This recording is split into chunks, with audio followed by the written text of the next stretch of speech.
Recent events here in southwestern BC have a lot of people wondering if this is still a safe place to move to. With so many people watching this channel living outside of the lower mainland and specifically Surrey and the Fraser Valley, many of you watching this channel don't know if Surrey might have a similar flooding situation as to the recent events that happened in Abbotsford. Well, in this video, I hope to answer that question and put a whole bunch of minds at ease out there, but what I discovered is that some of the information for certain people might actually do the exact opposite. But really quickly, because this is the first video of the month after the Fraser Valley Real Estate Board has released the statistics, this is the Surrey Report, and here are the latest stats for the City of Surrey.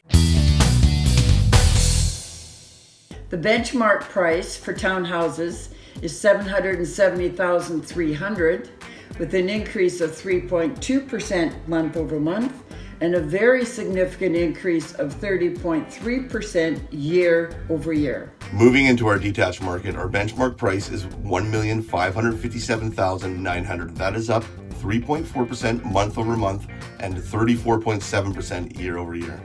The HPI for Surrey combined condos for the month of November was $447,400. This is up 3.3% month over month and up 18.8% year over year. Before I get into flooding and the recent events in Abbotsford, I would like to take the opportunity to ask you to please subscribe to the channel if you would like to stay up to date on Surrey and Fraser Valley real estate. Please remember to hit the like button and help me get this information out to more people. And if you have any specific questions about buying or selling real estate in my marketplace of Surrey BC, you can book a call with me right down below in the description with just a few simple clicks. So first off, I want to say that the events that happened in Abbotsford, I didn't even really realize that flooding in that area was possible. I've lived in Surrey and the Fraser Valley for my entire life, and at no point did I know that Sumas Prairie used to be a lake. I literally had no idea, and I'm finding out that most locals here also had no idea. Now let's talk a little bit about the realities of the flooding. It's absolutely terrible, and there have been homes, agriculture, and infrastructure lost in this horrific event. However, I do want to clarify something that I think the news and the media have not made perfectly clear, and that is the areas that were affected were not heavily residential areas. Thankfully, in a way, most of the areas that were affected were farmland. Now, that's still horrific, but I am very thankful that Abbotsford has done a pretty good job of keeping the residential areas outside of their floodplain. I could only imagine what would have or could have happened if that flooding was in the main city center or within any of the residential areas within the city. The costs and loss of human life in that scenario would have been much worse than what actually has happened. Now, that doesn't make this better for farmers and residents that actually did lose their homes, farms and livestock, but to be totally honest, I'm 100% on team people, and I'm very glad that this did not happen. I mean, if it had to happen, I'm very glad that it did not happen in a residential area. And most of the losses that happened in Abbotsford over the last couple weeks were not human lives. That being said, you may be wondering if this same type of thing could happen within my main marketplace of Surrey. And the answer to that question is, well, yeah, it could. Surrey, like many cities here in the Fraser Valley and the lower mainland, has a massive diking system. And although there is no drained lake that I'm aware of, there are rivers and floodplains to consider when you're purchasing a property. Now, this will be a whole lot easier to explain if I show you some of the City of Surrey's flooding maps, their Cosmos system, and I'm going to start off with even Google Earth. And the reason it's called the Fraser Valley is because it's just that. This whole area here coming out of Chilliwack into Abbotsford is a valley. Now, a good portion of that valley is on the US side, and most of the valley is actually the lower mainland. Now, what many people don't understand is that this flooding, I always thought it would have come out of the Fraser River, which runs right through the lower mainland. However, it's actually down here in the States that is the problem. It's the Nooksack River, as you can see highlighted down here in red, that is actually flowing northward across the border and into Abbotsford. When we look a little closer, this area here, just south of Sumas Mountain, is Sumas Prairie, and that, believe it or not, at one point there was a large lake here. It was actually even bigger than Cultus Lake, which is a lake that most people around here would know. So this is where the issue has mostly occurred. That being said, the city of Abbotsford is largely untouched because thankfully most cities and city planners will know that it's not a very good idea most of the time to build around any sort of a floodplain area. But now let's move out and move into Surrey. Obviously, you can see from the little gray areas on the map, Surrey is a lot more developed than Abbotsford. Abbotsford happens to be a lot more farmland. However, you can tell in this kind of green area here that Surrey does have some low-lying areas, and I'm gonna say that that's gonna be a heck of a lot more evident when we actually put the real satellite images over top. You can see Langley City here, you can see Newton and Fleetwood, but this whole kind of green area, most of it being Serpentine, some of it being up in Fleetwood and Green Timbers, that is all very low-lying area, and the reason for that is it is floodplain. There are rivers that run through this entire area. I think the City of Surrey has actually made very available and a very good now, I don't know if this was here before because I never looked for it, but they actually have a flood preparedness portion of their website. The only reason I found this is because I was surfing through Facebook and I found this post of the high potential flood areas, and so I clicked on it and it took me to Surrey's page. Now, this map is a terrible map to use, but don't worry, I'm going to show you somewhere else you can go for a better idea. What I discovered here is I actually personally live kind of close to one of these flooding areas, and a bunch of areas that I knew were actually floodplain are highlighted here as well. I'm going to suggest that if you want to see this map, and this is a great resource, by the way, there's a whole bunch of other great information down here that you should definitely check out. I'm going to say you should go to Surrey Cosmos. Now, Surrey Cosmos is a public site that is absolutely amazing, and there is a link on that last page that will take you to their high probability flood areas. Now, they've done a really, really good job here of showing you exactly where that is. Now, the area that I understood was high probability for floods in advance of doing my research for this video was Bridgeview. Bridgeview is the north end of town. Let's see if I can zoom in here for you guys so you can see. Bridgeview is the very north end of town. If you've been to Surrey and you've come across on the SkyTrain, it is the low-lying area right where the SkyTrain bridge comes across, and there is residential. Unfortunately, there is residential in that area, and those residences are the lowest cost detached homes in the entire city. For a good reason. Most of Bridgeview is industrial, things like auto wreckers and, well, auto wreckers and more auto wreckers. There's a lot of that type of business down in the flats, and that is floodplain. I do not recommend that anyone ever buys in Bridgeview. Not a big fan of the area at all. However, there are some people that have built some houses in that area recently. Now, luckily, out near Barnston Island and this whole area, a lot of this area up top is actually train yards and different industrial areas that there's going to be no residential in. So I think we're okay there.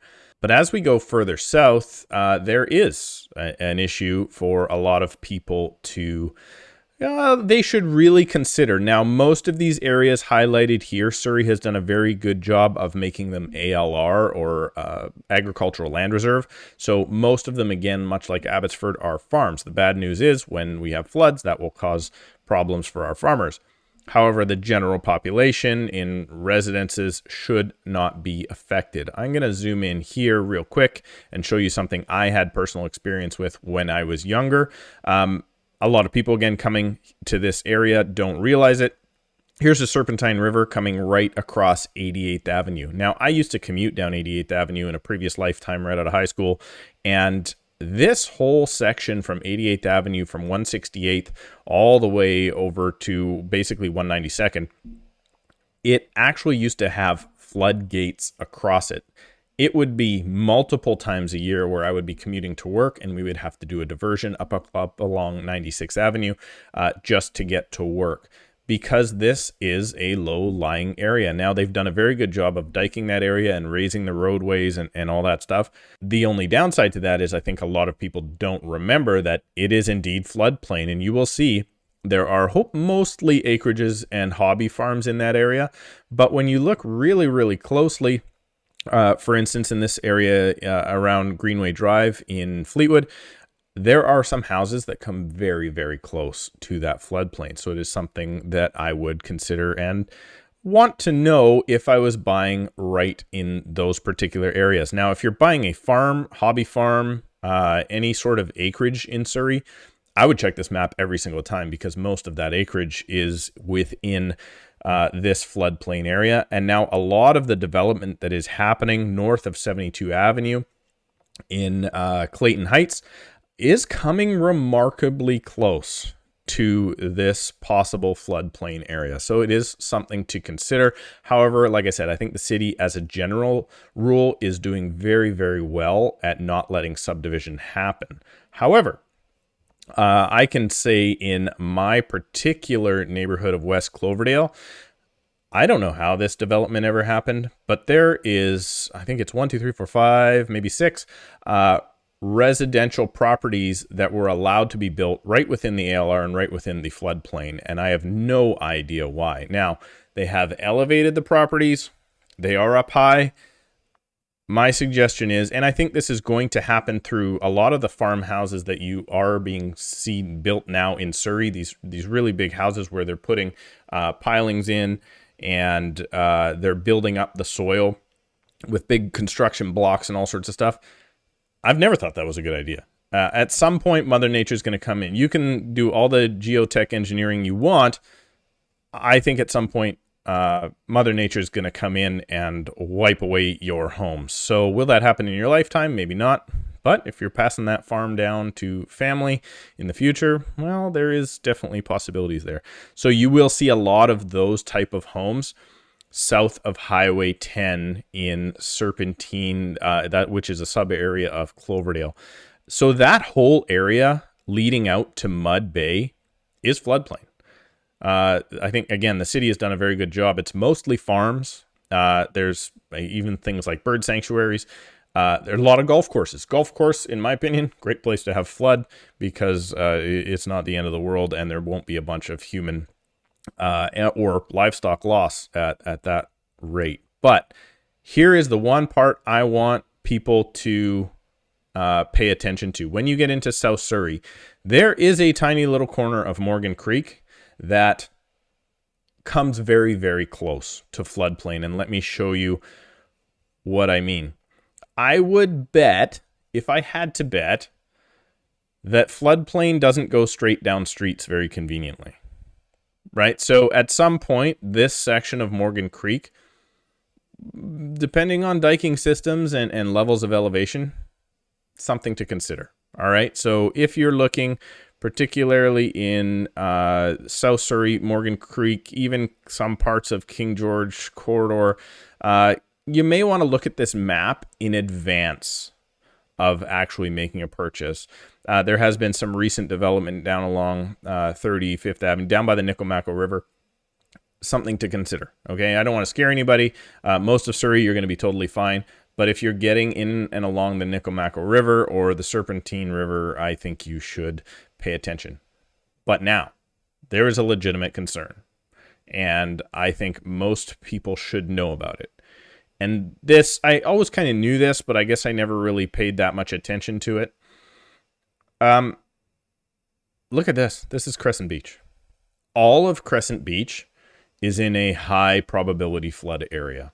It is one of the most expensive areas in Surrey, and it is almost entirely residential. So this entire subdivision here, I mean, I always knew it was low-lying. Obviously, it's right beside the ocean. But it also has no basements because the water table is so high there. Well, sea level is so high there. So I would suggest there's a very good chance, if you're considering buying in Crescent Beach, you have to know that you are for sure in a floodplain possibility area. Now, there is a couple more spots down along South Surrey. I think this area, again, you're looking into big acreages, and it's basically drainage down through Semiahmoo and into the ocean. So that area down that side shouldn't affect as much as these areas in Morgan Creek, and definitely maybe think twice before moving into Crescent Beach. So there you go. Is it likely that residential areas will flood within the city of Surrey, similar to what has happened in Abbotsford? Well, I would say no. As a general rule, you're going to be pretty safe within the city of Surrey. However, I've just pointed out a few neighborhoods that you will maybe want to take off your list if you are worried about future floods. Please make sure to comment down below. Tell me if you've learned anything here today, or maybe you know more than I do, and there may be some other areas to watch out for. If you have any questions about moving to Surrey or anywhere in the Fraser Valley, please make sure to book a call with me down below in the description. Please make sure you subscribe to the channel and click the like button for every single video that you find informative. Check out another video while you are here on the channel, and we'll see you in a couple of days.